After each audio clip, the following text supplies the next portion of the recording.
bakundwa b'Imana, nshuti bagenzi bino nsamirizi y'umuvyeyi wacu Bikira Mariya. Radio Mariya Burundi, ijwi ry'Imana iwacu, ijwi ry'Imana iwanyu, kaze dusangire ijambo ry'Imana ryo kuri uwa kabiri. Turi mu ndwi ya kabiri y'ubushikiro. Ngibi bisomwa tugiye kuzirikana kuri uyu munsi. Igisomwa ca mbere tugisanga mu gitabo c'umuhanuzi Isaya, kigabane ca 40 kuva ku murongo wa mbere gushika ku murongo wa 11. Izaburi yo kwitsa ico gisomwa ni izaburi ya 95 canke ya 96 bivanye n'igitabo mwakoresheje. Inkuru nziza ni inkuru nziza y'umukama wacu Yezu Kristo nk'uko twayandikiwe na Matayo mweranda mu kigabane ca 18 kuva ku murongo wa 12 gushika ku murongo wa 14. Muze rero dutege yompi umukama tuyagire muri bino bisomwa vyose tugiye gushikirizwa. Yaga mukama, umusavyi wawe aguteze yompi. Ivyo dusoma mu gitabo c'umuhanuzi Isaya.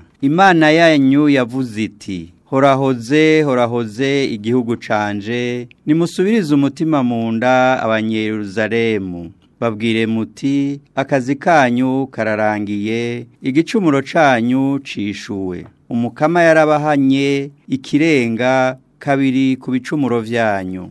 Ijwi risemerera riti: nimuharurire umukama ibarabara mu gahinga, muharurire Imana yacu inzira igororotse mw'idonzi.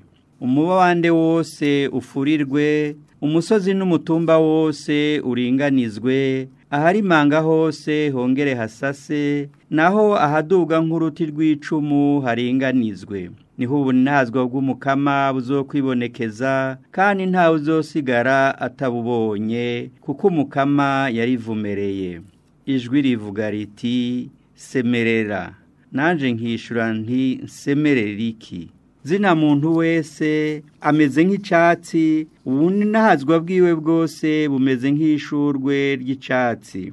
Icatsi kiruma, ishurwe rigahunguruka, iyo impemu z'umukama zibihushe. Nkako nyene abantu bameze nk'ivyatsi. Icatsi kiruma, ishurwe rigahunguruka, ariko ijambo ry'Imana yacu rizokwamaho imyaka yose. Wewe uzaniye Siyoni inkuru nziza, duga ku musozi muremure. Wewe uzaniye Yeruzalemu inkuru nziza, vuga cane ushimitse. Tereza kamo ntutinye. Ubwira ibisagara vya Yuda uti: ngiye Imana yanyu. Ngo w'umukama Imana azananye ububasha, ukuboko kwiwe kuzomugarurira vyose. Raba, azoza azanye ivyo yatsindiye vyose, kandi inkurikizi yiwe yamutanze imbere. Azoragira ubusho bwiwe nk'umwungere, azoterura imyagazi mu maboko ayitwara ku gikiriza, intama zonsa nazo azozibungabunga. Iryo ni ijambo ry'umukama.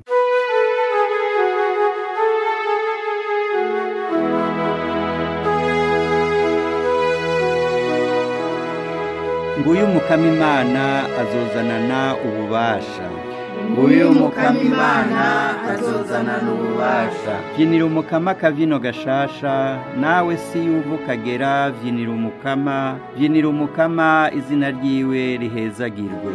Nguyu mukama Imana azozanana ububasha. Nimumenyeshe intara zose ivyiza vy'agatangaza yakoze, cira gace ibihugu vyose muti: umukama ari ku ngoma, ni wacu urubanza akwirikije ubutungane. Nguyu mukama Imana azozanana ububasha. Ijuru nirihimbarwe, isi nayo itarike, ikiyaga n'ivyo gitunze bitera kamo, imirima n'ivyamwa nibihimbarwe. Nguyu mukama Imana azozanana ububasha. Ibiti vyo mw'idonzi binezerwe, nuko bibonye umukama ariko araza, ashogomanga gucira urubanza isi. Nguyu mukama Imana azozanana ububasha.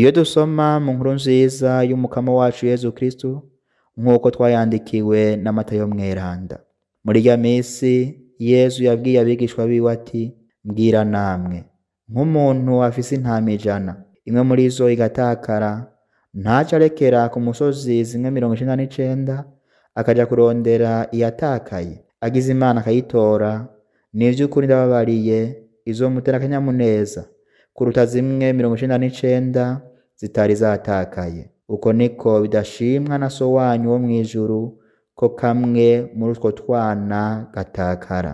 Nitwakirize yompi iyi nkuru nziza ya Kristo.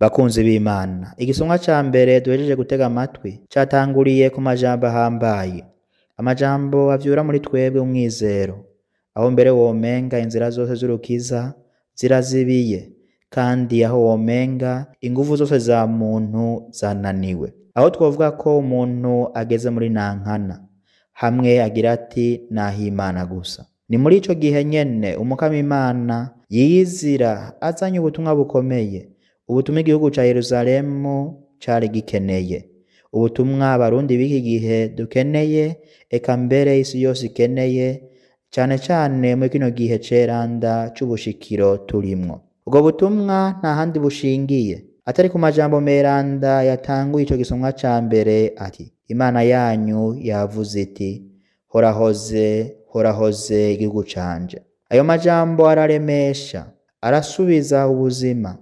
arabohora, akongera agakiza ibikomere biboneka n'ibitaboneka zina muntu wese ashobora kugira canke guhura muri runo rugendo turimwo ngaha kw'isi. Bavukanye bakunzi b'Imana, benshi muri twebwe baramaze kwinovora no kubona agaciro k'isakaramento ry'ikigongwe. Umwe canke uwundi aramaze kumva umutwaro n'ububabare agira igihe yacumuye, cane cane iyo yacumuye igicumuro kigoye. Uwo mutwaro n'ububabare kubera ububasha buri mw'isakaramento ry'ikigongwe buhinduka akanyamuneza n'umwizero igihe umusaseredoti akubwira canke ambwira aya majambo ati, ibicumuro vyawe uraberekuriwe, genda amahoro. Uwarekuriwe ibicumuro vyiwe vyose arahamagariwe kurangura ibikorwa vy'urukundo kugira ngo agaragaze umutima w'ubukengurutsi afitiye Imana muvyo wa twese na bene wabo.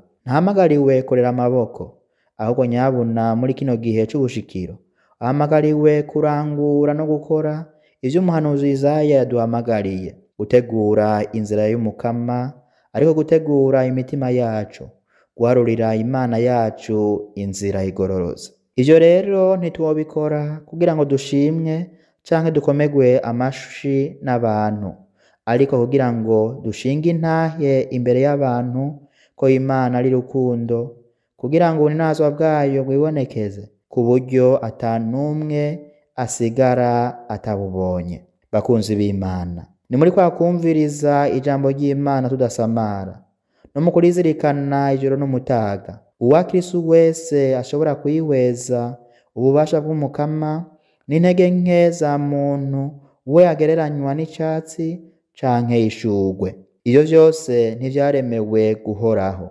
Icatsi kiruma, ishugwe rigahunguruka, ariko ijambo ry'Imana yacu rizokwamaho imyaka yose. Iyo jambo ry'umukama ryamaho ritegerezwa gushikirizwa n'ijwi rirenga, mbere bishobotse rirongorotse, ritadidinganya, ukarishikiriza abantu bose. Ivyo ntivyoshoboka utabanje kuritegura imbere yuko urishikiriza abandi, ugaheza ukambaza mutima mweranda ngo akumurikire. Ijambo ry'Imana kandi ritegerezwa gushikiririzwa ahakirurutse, nivyo muhora mwibonera muri ayo masengero yacu, rigashikirizwa atabwoba, kuko si wewe uvuga, ni mutima mweranda ari muri wewe avuga, atasoni, kuko ijambo ry'Imana ntiriteye isoni, kuko ni geranda.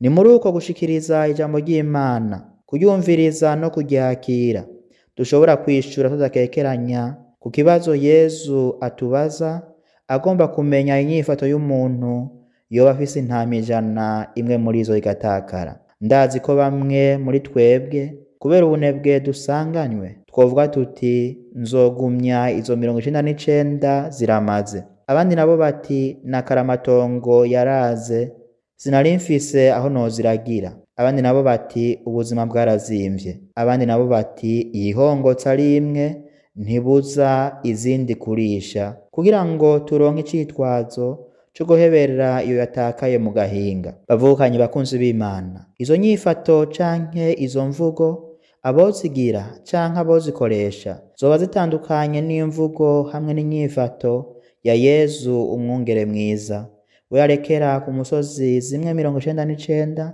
akaja kurondera iyatakaye. Iyo ntama yatakaye ishobora kuba umuvyeyi wawe, umwana wawe, mwene wanyu canke mushikawe, uwo musangiye ubutumwa n'ibanga canke uwo musangiye akazi. Mbega wewe canke jewe turiko dukora iki kugira ngo tuje kurondera iyo ntama yatakaye?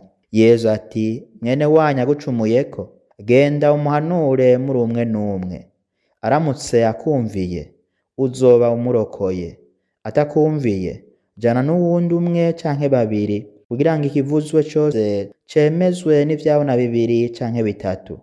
Akaramuka yanse kubumvira naho ubibwire ekleziya. Niyakumvira ekleziya uramufata nk'umupagani canke umutoza kori. Ese atanumwe yofatwa nk'umupagani canke umutoza kori kubera ubugaba canke kukumanaza umutima kwiwe muri uno muryango wa ekleziya imwe nyeranda katolika kandi ishingiye ku batumwa, na cane cane muri kino gihe ceranda c'ubushikiro turimwo. Ese Bikira Mariya umuvyeyi wa ekleziya yodusabira ku mwana wiwe kugira ngo aturonkere inema yo kwama dufise umutima witeguriye kurekurira abatugiriye nabi no kwakira ikigongwe abandi baduha. Iyo byose tubirangure kugira ngo Imana ininahazwe, abantu nabo bose baronke urukiza. Amen.